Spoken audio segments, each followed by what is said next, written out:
Hi everyone, welcome to the Youth Comedy Series at Inner West Libraries. Before we begin, we would like to acknowledge the traditional owners of the land on which we meet today, the Gadigal and Wangal people of the Eora Nation, and to pay our deepest respects to their elders past, present and emerging. Now I'm going to hand you over to Marcel for our excellent comedy series. Hello everyone, my name is Marcel and today we're talking about setups and punchlines. When we're talking about comedy, you need to know your setups from your punchlines, otherwise you're going to have a very hard time. First off, I want to talk about what is comedy, just for a moment. What are people doing when they're doing stand-up comedy? Comedy is essentially a magic trick, okay? In that we're trying to give the impression of the misdirect. We want you to look over here, but actually our whole plan is over here. There's no real such thing as a joke that doesn't have a surprise to it. So today we're going to be unpacking the idea of setup and punchline, and we're going to be exploring puns. Now I know when you hear the word puns, some people get scared, okay? They think of dad jokes and they get nervous and they begin to roll their eyes. But puns aren't so bad, and some of your favorite comedians use puns. They might just use it in a more subtle way than your dad or your uncle does. Puns are just wordplay, and comedians are supposed to have a love of language.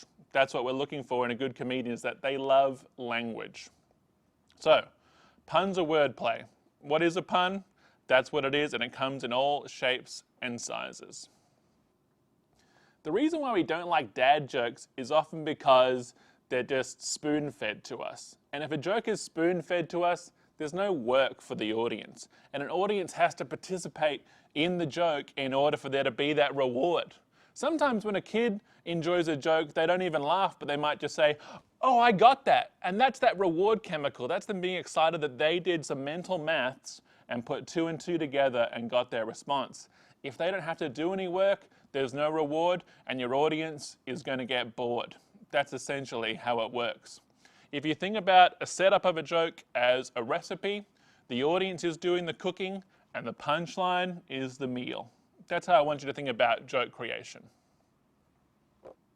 I want to put a little idea into your head of how simple a joke can be created. If we think about A to B as a standard story, the garden path, the surprise C, is where the joke is actually headed. The whole time we want you to think that we're headed this way, but really the whole time our plan is to divert to C.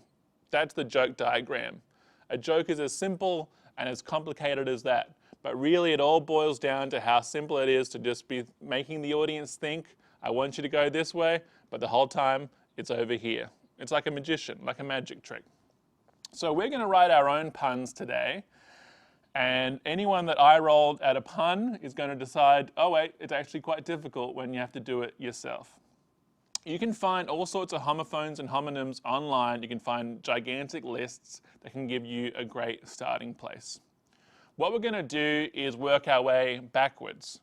So starting with the punchline and then working our way to the setup. That might hurt some people's brains to start from the end and then go to the beginning, but it will make sense in the long run. Now, what we need to understand when it comes to jokes is the same thing. You might have heard this before, that jokes are like, dissecting a joke is like dissecting a frog, okay? In the process, they both die, yeah? So there'll be some of these moments when we're exploring jokes when you go, I don't get why that's funny. And it's because we pulled it to pieces, okay? It's never funny after we've pulled it to pieces. But if you want to get into comedy, if you're interested in comedy and being a comedian, you have to develop this joke nerdery. You have to become a joke nerd and you have to be fascinated by all the moving parts and reverse engineering jokes. So that's what we're going to do. So you look at all your homophones, you look at all your homonyms, and you see all the different sounds and all the different words that could be a potential pun. Having a great pop culture knowledge is also really handy for this sort of thing.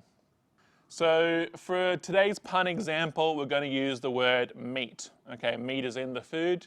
Sorry to any vegetarians or vegans out there, but just for simplicity's sake, we'll say meet the food and then meeting a person. Okay, those two versions of the word meat.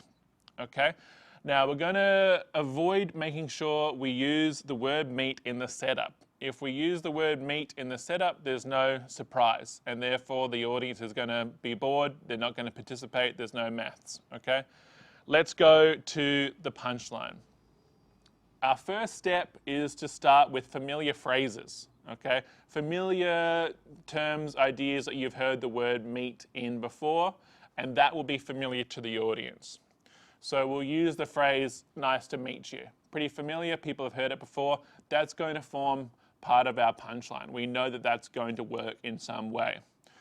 So we then go to our setup and think, okay, how can I put the word meet, the two versions of the word meet, into the audience's mind without using it so they still find their way to the punchline? Okay, well, if we use the word butcher, that's a good version that's going to link the word meet to us, okay? And if we do something like a greeting, then that will also use the other word meet in there as well. So if the joke was, and hold the applause, this joke's going to be pretty ordinary, but if the joke was, what did the butcher say when he greeted the cow? Nice to meet you. Now, as I said, it's not the most revolutionary joke, but all I wanted to demonstrate here is set up and punch, set up and punch, and to know the difference between the two. What did the butcher say when he greeted the cow? Nice to meet you. I know you're laughing on the other end. And you're going to be laughing when you have to write your own pun and see how difficult it can be. See if you can write 3. See if you can challenge yourself to write an original pun that you might not have read in a joke book before, and see how it feels to write your very own original joke. Try it on a kid, try it on an adult, and see how it feels. Good luck. One quick tip as well, check out Tim Vine. He's a UK comedian that does a load of different puns, and you'll see how he sells the joke each time. He loves it, and he has a rapid fire approach. That's the pun master that I recommend you check out. That's all for me today. I've been Marcel. You guys have been great.